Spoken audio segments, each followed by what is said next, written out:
Today I want to teach you 20 differences nouns to help you to describe people. And these nouns will describe somebody, well, their profession, or their personality, or even their characteristics.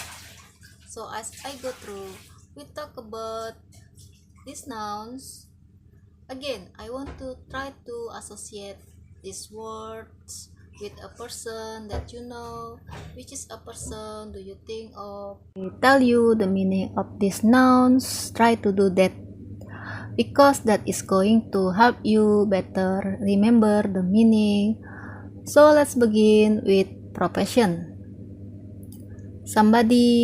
Maybe somebody what they do for work, or maybe even a position that they have for their work. And we begin with the noun amateur.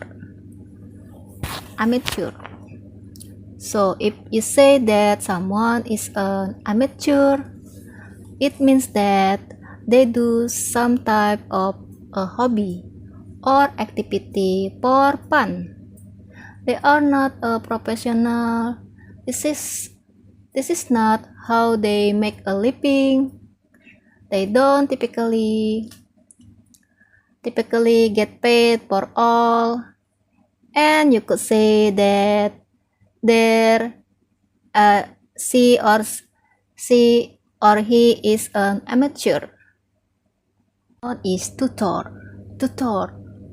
Now this noun is talking about education, because it's a person who will have a child study outside of school in order to give them extra help.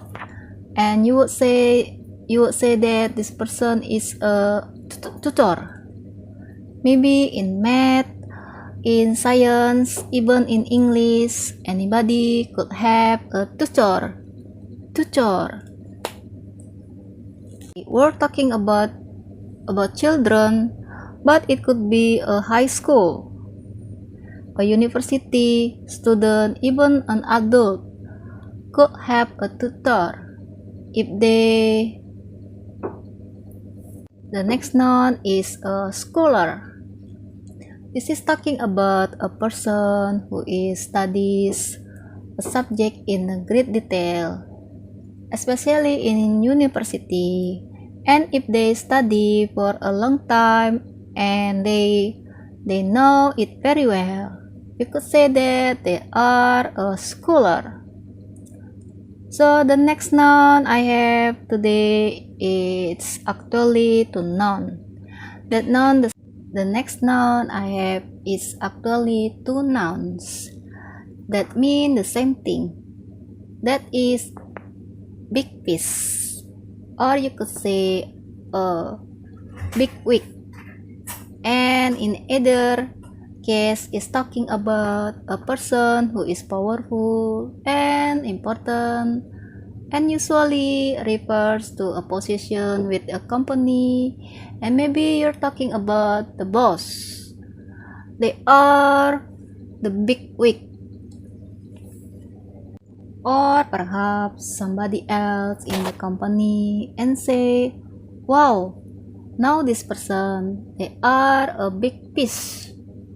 Alright, they are a very important influential, powerful person, a big fish, or a big wig. The nouns one's right hands, and you're talking about, well, one's right hands. You're not really talking about the hand. You're talking about a person who supports someone else, usually at work. And you could say, well, he's my right hand, or she's my right hand. She's always helping me to get stuff done. and she support my work. One strike hand. One's right hand.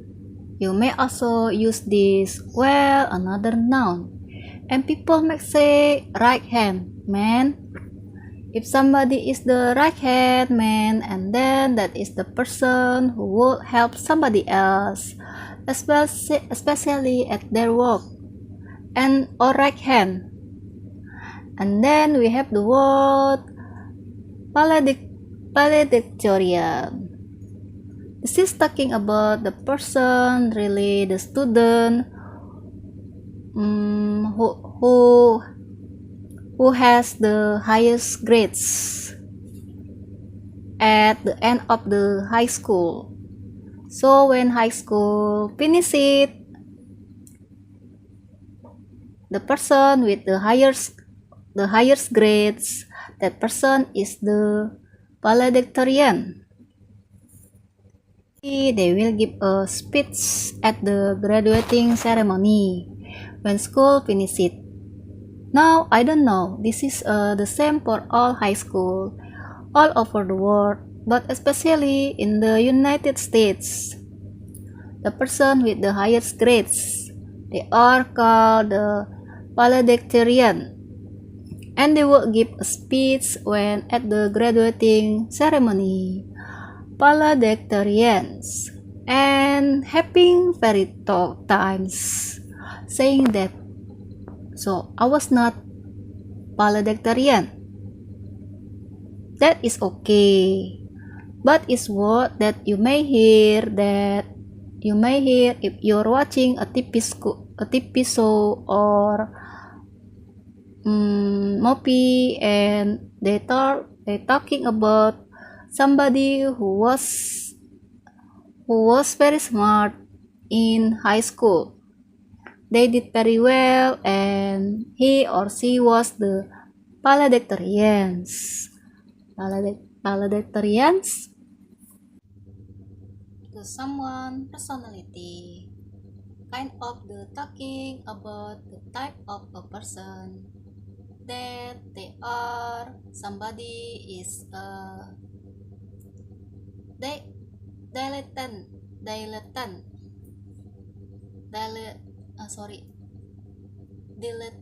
dilettante. This is talking about a person who is very interested in a subject but doesn't really have a deep understanding of it. And I think all of us can relate it to this. We might be interested in some round of study or something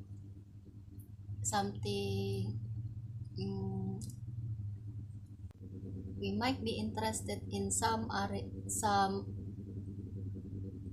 area of study or something in Garan, whether it cars, fashion, computers, and we know about it because have a deep understanding, because well, maybe it's not our job, and you could say that we are just still tons in that regard.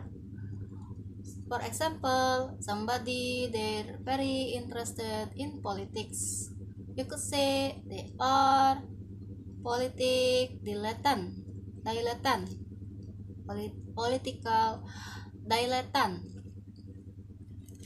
They're interested in learning about it, but it's not their job, and you know that they don't have a very deep understanding of it. Dilettante. Then we have the noun aficionado. This is actually a Spanish word that means fan. But an aficionado is a person who is very interested and they enthusiastic in learning about some topic. And I'm really a soccer soccer aficionado. I love it. Or I am a soccer aficionado. Actually, a magazine about cigars called aficionado. And I could say that all of you aficionado. That's all of you, or all of you are vocabulary aficionado, because you are interested, enthusiastic about learning new word and phrases. You are not dilettantes because you have a deeper understanding of these words. You're an aficionado.